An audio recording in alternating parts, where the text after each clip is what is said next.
And now, stay tuned for the mystery program that is unique among all mystery programs. Because even when you know who is guilty, you always receive a startling surprise at the final curtain. In the Signal Oil program, The Whistler.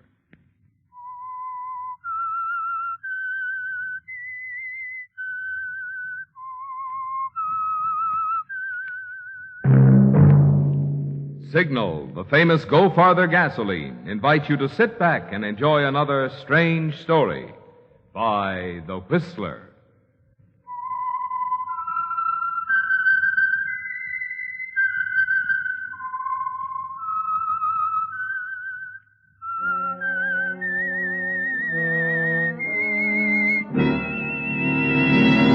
I am the Whistler, and I know many things, for I walk by night.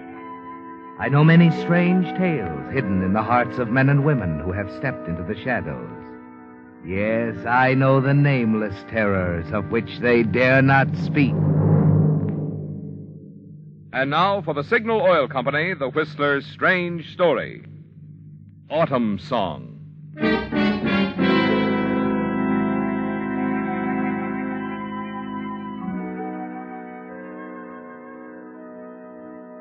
Sidney Shelton stared dully at the happy groups on the platform outside his compartment window. In a few minutes, many of them would be boarding the cross-country streamliner, just as he had. For most of them, it was destination New York, for business or pleasure. For Sidney, it was destination New York, perhaps for oblivion.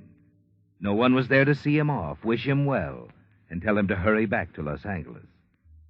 Carlson at Mammoth Studios had handed him a one-way ticket to New York and told him never to come back to Hollywood. As the streamliner eased effortlessly underway, Sidney managed a sardonic smile. He was on his way out in the grand manner of Hollywood.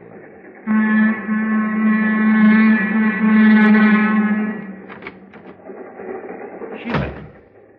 Well, Sheila, what are you... You didn't really think I'd let you get away from me, did you, Sid? Well, I've got to go east. Just a quick trip for business, you know. Really? Yes, you see, I've got a... Thanks, I will sit down. I've got a feeling this story's going to be good. Now, listen to me, Sheila. Why, Sid? I've listened to you for a long time. I don't like where it's got me. That career you promised me. What a publicity agent you turned out to be. Great. I'm glad you feel that way. Because I'm sick and tired of trying to palm off a no-talent doll like you as an actress. Look who's talking no talent. You've been tossed out of Hollywood. Here's a one-way ticket to New York. Take it and never come back. Unquote Carlson. Every studio in town has your number, and it's 0. And you know why? Because you fouled up every publicity stunt I've handled the past year. Whether it had anything to do with you or not, you always did a walk-on at the wrong time. And now if you're smart, you'll pull a walk-off this time. Right off of this train at the first stop. I'm not getting off, Sidney. I'm going to ride all the way. Chicago, New York. And even then, I'm still not getting off. What are you talking about? I'm talking about us. Neither of us can go back, Sid. You to the studios, or me to the husband I left for you. I didn't tell you to leave him. Not in so many words. Skip it. That part's my worry. It's all your worry. Now go on, beat it, Sheila. I've got my own troubles. I know. I'm one of them. Your biggest, I expect. I told you to beat it, to run along. All right, Sidney. That's the way you want it. If you'll feel differently later on, I'm in car 179. I can't hear you. And like I said, I'm not getting off. Nighty-night, Sidney.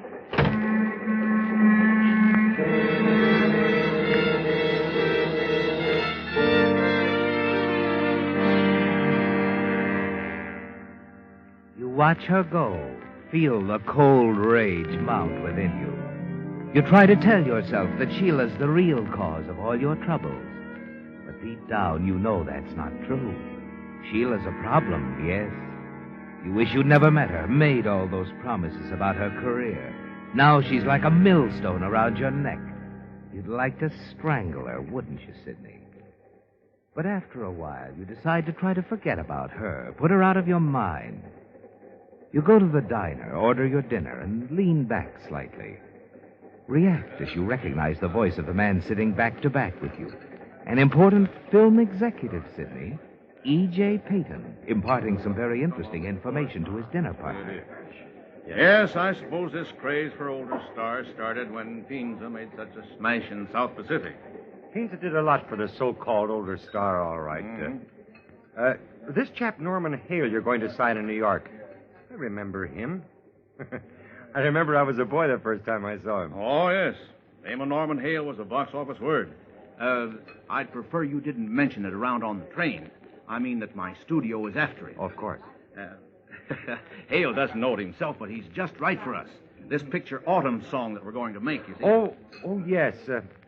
It's about a star from the old silent era, isn't it? Right. Say, this steak is good.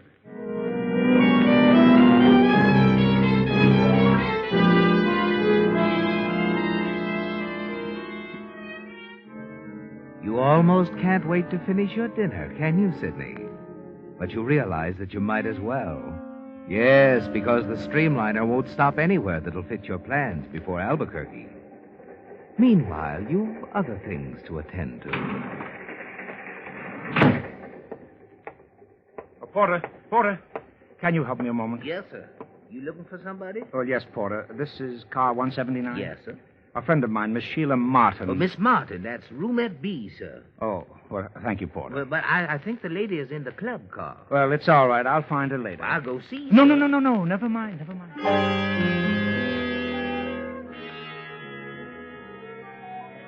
You start out of the car, turn in time to see the porter disappear into another room to make up the beds.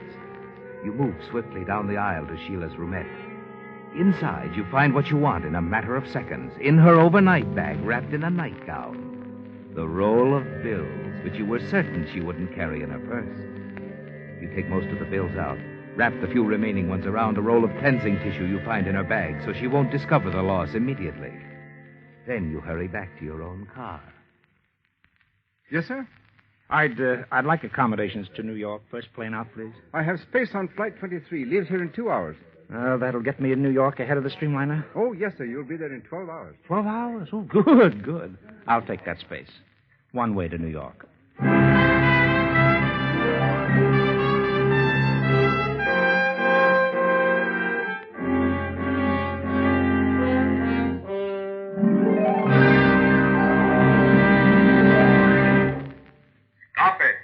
Stop engine wear that can cut down your car's pep and power. Cut down your gasoline mileage. Stop it. Stop engine wear that can make your car become an oil eater, make it need an expensive overhaul. How can you stop engine wear? Why, simply by changing oil. Changing to amazing new Signal Premium Motor Oil that reduces engine wear due to lubrication 50%. Through newly perfected scientific developments, wonderful extra protection has been engineered into new Signal Premium. 1, it stops acid corrosion and rust. 2, controls and reduces harmful engine deposits. 3, keeps oil rings clean and free. 4, keeps hydraulic valve lifters from sticking. Yet there has been no increase in price for this superior quality, heavy-duty type oil at Signal service stations. So why not join the ever-increasing number of motorists who are keeping car expenses down and performance up by changing to new Signal Premium, the amazing new Signal Motor Oil that reduces engine wear due to lubrication 50%.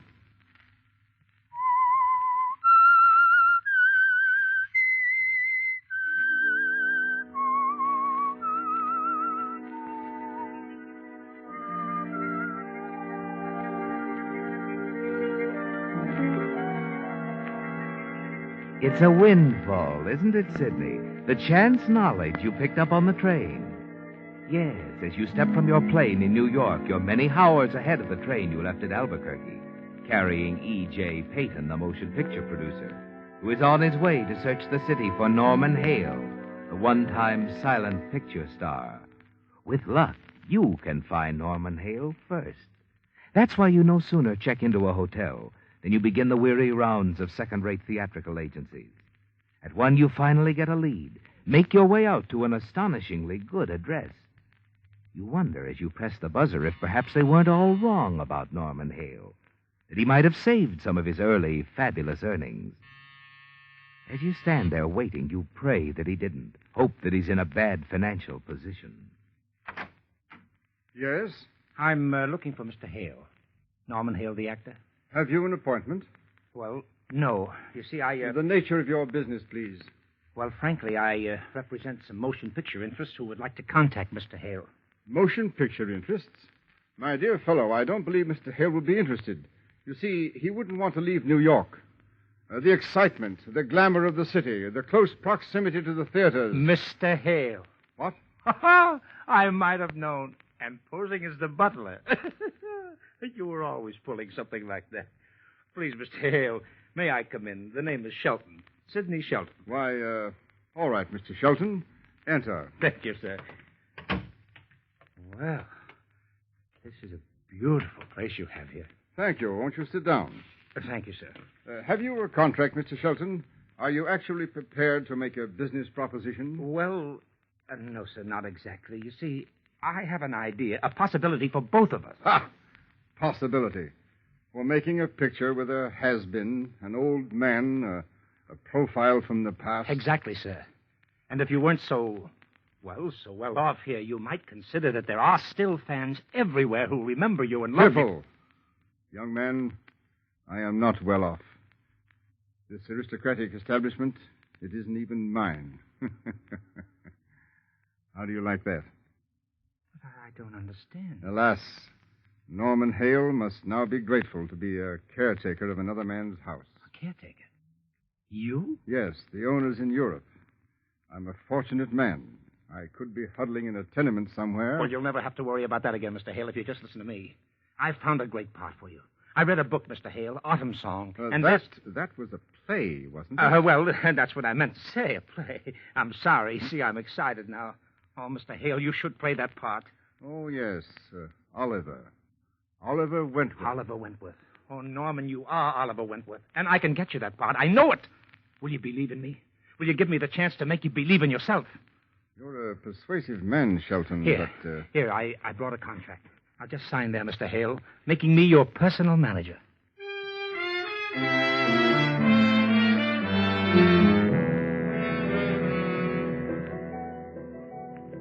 An hour later, you're on your way back to your hotel, Sidney. Only a brief stop at the theatrical agency which gave you the lead to Norman Hale. $5 in the hand of the man you talk to assures the fact that motion picture producer E.J. Payton will now be directed to you instead of to Norman Hale himself.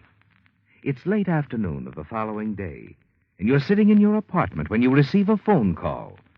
It's the call you've been expecting, isn't it, Sidney? Yes, from E.J. Payton, the Hollywood film executive. Yes, sir, that's right. I'm representing Norman Hale. Then we can talk. I have a little something in mind for him. Well, I don't know. Norman's sold on the idea of doing a play. Well, for his own sake, then talk him out of it. Now, let's speak frankly, Mr. Shelton. Your Norman Hale is passé, a ghost of the silence. People just aren't interested in him anymore. You are, Mr. Payton? Well, yes, in a way. Look, Mr. Shelton, I don't like to discuss business over the telephone. When can we get together? Well, let me see. What do you say about lunch tomorrow? Victor's on 45th? Good.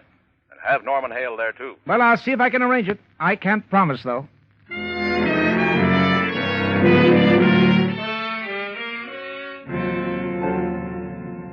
You're pleased, aren't you, Sidney? And your only concern now is how to get the biggest price you can for Norman Hale's services.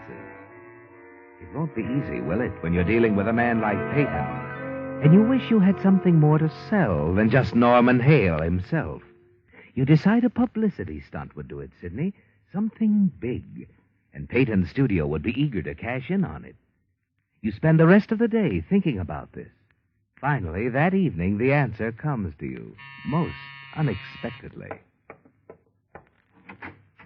Hello, Sid. Sheila.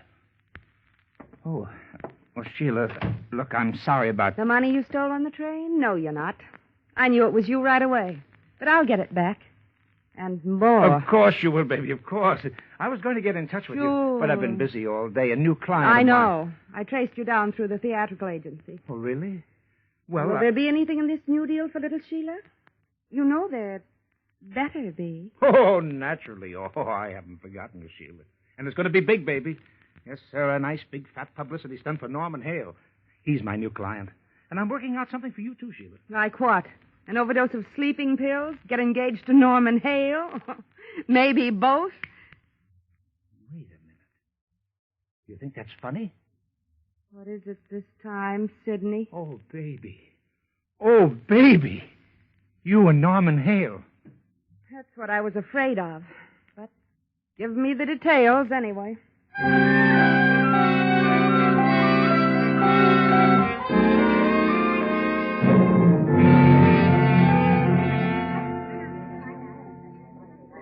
Can't we eat, Sidney? I'm famished. Well, let's wait for Peyton, huh, Norman? Well, he's late. It's 1:15 now. I know, Norman, I know. Are you sure you said Victor's restaurant? Yes, of course I said Victor's, and Peyton will be here. You don't suppose he's changed his mind? Oh, relax, Norman, will you, please? Very well. I'll have another martini. You've had 4 already. Norman! Norman Hale! I beg your pardon, miss. Norman, I'd recognize you anywhere. Have we met, my dear? Met? Oh, no. No, but I've dreamed of meeting you ever since I was a little girl. Oh, how I've dreamed of this moment. Really? Well. From that very first time I saw you. What picture was that, my dear? I worshiped you then. I still do. Norman. Oh, Norman. Oh, miss, please, just a moment. Stay Please, out of this, not... old man. I'll handle it. Oh, to think I finally found you. Miss, please. No, let me go. Let me go. Norman, don't let them send me away. Waiter! Please, Waiter! Norman, please. Waiter! Let me go.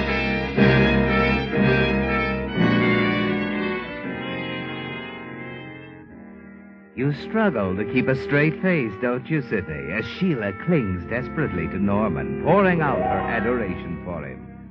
And during the confusion of the next few moments, you notice Peyton standing at the door, watching it all. Then finally, when Sheila is led away, sobbing bitterly, Peyton comes over to your table. Well, that was something, wasn't it? Oh, Mr. Peyton, you saw what happened? Yes, I saw. Norman, this is Mr. Peyton. Norman. What? Oh, how do you do, sir? That poor girl, so madly in love with me. Here, sit down here, Mr. Peyton. In love with me all these years. Did you hear her sob, Sidney? Did you? Yes, sure. She's really crazy about you, Norman. Yes, I'd say that was quite a performance. Quite a performance. Performance? For my benefit, eh, Mr. Shelton? You think this whole thing was staged? Wasn't it? How dare you suggest such a thing? Anyone can plainly see that girl is desperately in love with me. And why not? Why shouldn't she be? Norm, please. A good day, Mr. Peyton. Good day. Norman, wait a minute. Let him go, Mr. Shelton. We have things to talk about. No, he's pretty sore. I'll have to see if I can cool him down. But, you Make it at Norman's place in an hour. 467 Kenton Place.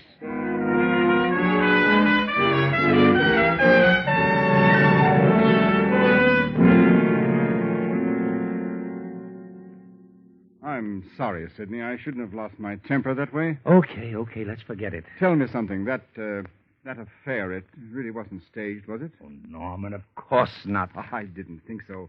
I could see it was real. I saw it in her eyes, Sidney. I'm not easily fooled, you know. She was rather an attractive girl, wasn't she? A real doll. Just couldn't help it, I suppose. Falling in love with me, I mean. Have I ever told you about the Countess Delgano? Have I? No. But save it for some other time, will you please? Peyton's waiting for us in the study. Oh, yes. Very well, my boy. Well, I'm sorry to keep you waiting, Mr. Peyton. That's quite all right. I was just admiring your paintings, Mr. Hale. Oh, nothing much, really. Picked them up here and there during my travels. This one, for example, I turned up in London while I was on a personal appearance tour. The English loved me, you know. Fine people, the English. I remember so Shall well... we sit down, gentlemen? I remember so... Oh, get that like a good chap, will you, Sidney? Certainly. Hello? How was I, Sid? Who? Speak up, I can't hear you. Are they there? Yes. Okay, go into your act. I'll see you later. Who is it, Sidney? I think it's that girl again, the one in the restaurant. Oh, really? Hello? Yes? What? Oh, no, wait a minute. What's wrong? She says she's calling from her hotel. Says if you don't see her, she'll jump off the roof. What? Hello? Where are you? Where? What? I can't understand. Stop crying, Here, please. give me that phone. She hung up. We must do something. I think she said she was at the Grayville or the Braveville. Grayville, not far from here. Mr. Peyton, call the police. Tell them to get over to the girls' hotel right away. Come on, Norman, come on.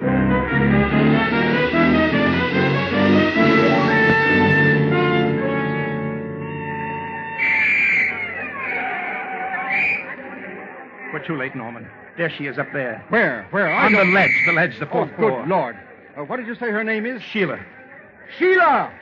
Sheila! Don't jump! Don't do it! She can't hear Stand you, back, Norman. please. Everybody stand back. Give room to the police and the ambulance. Clear that sidewalk over there. You hear it? Clear it. What are we going to do? If only I could talk. Wait a minute, Norman. Wait. Did you hear that? Stand back. That policeman talking on the public address system. Yes, Move those but... people back over there at that Of corner. course, that's it. Come on.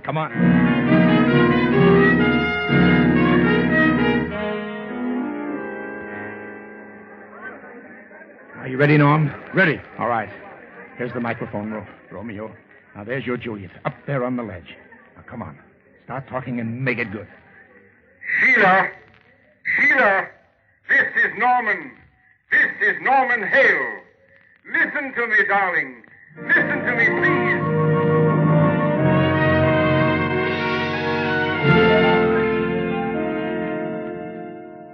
You stand back in the crowd. Look at the faces around you as Norman Hale begins to play the scene in his most dramatic fashion. And the crowd loves it. You're certain of that, aren't you, Sidney? And you know that close by, Peyton is watching, listening. Then finally the exciting climax as Sheila steps off the ledge and goes back into her hotel room.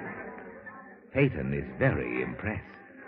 When can we talk, Mr. Shelton? In the morning, Mr. Peyton, over coffee and the headlines. All right. I must say you handled the situation magnificently, Mr. Hale. Oh, thank you. I wasn't the least bit worried, you know.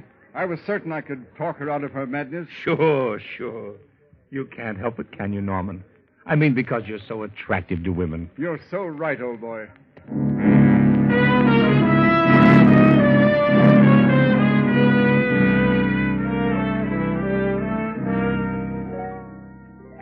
That evening, back in your apartment, you're pleased with the way everything has turned out, aren't you, Sidney? Yes, and you congratulate yourself. You've put it over. Peyton will have to come to your terms now, if he wants to capitalize on the publicity. Sign a long-term contract with Norman Hale. Then shortly before midnight, you have a visitor. Sheila.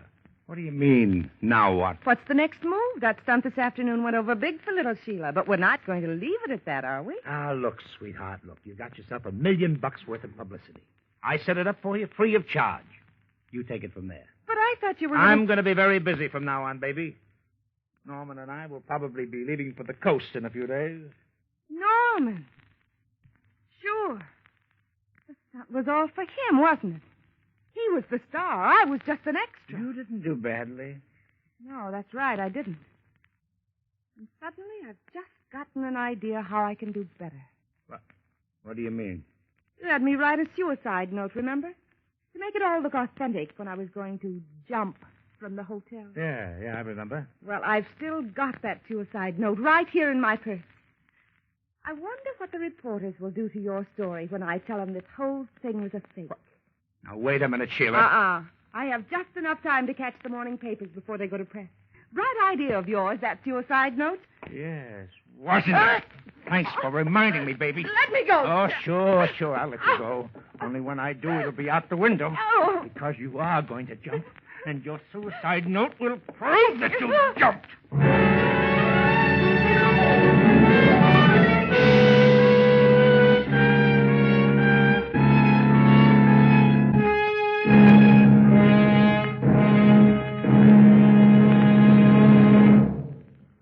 Tri-Signal Ethel. Tri-Signal Ethel. Tri-Signal Ethel.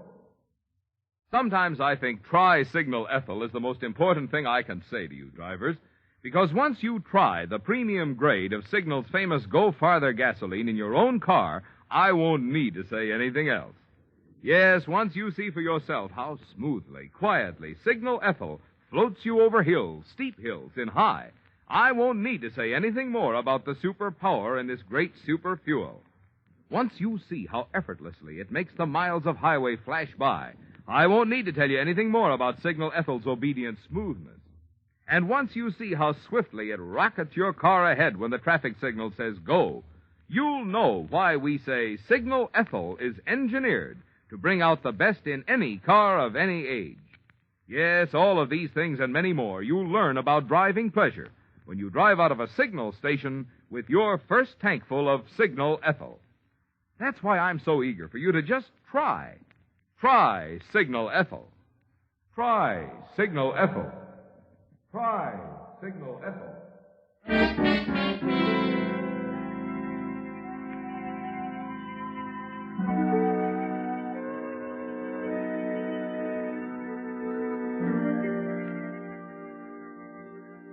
It was the only way, wasn't it, Sidney? You had to kill Sheila to prevent her from exposing you and the publicity stunt you staged for the benefit of your client, the former matinee idol Norman Hale.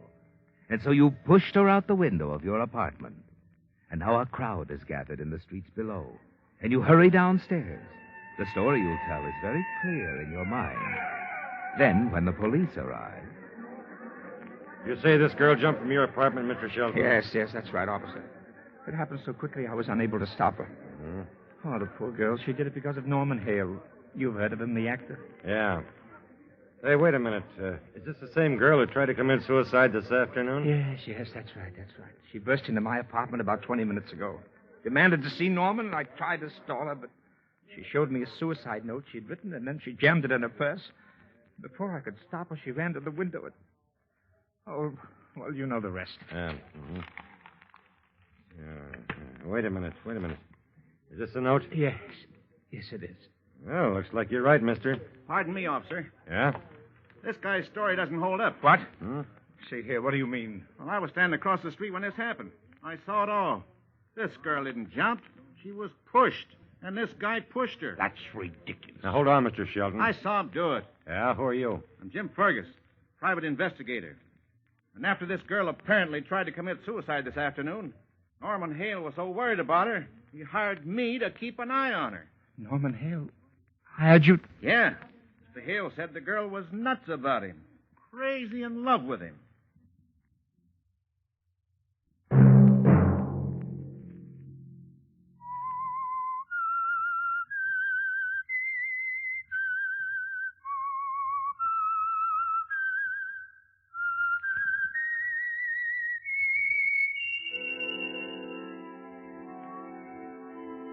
Let that whistle be your signal for the Signal Oil program, The Whistler, each Sunday night at the same time. Since this week is National Farm Safety Week, Signal has asked me to remind you. Each year, injuries disable 1 out of every 18 farm residents and cost our country $1 billion. So on peaceful western farms, just as in the city, it pays to be careful, always.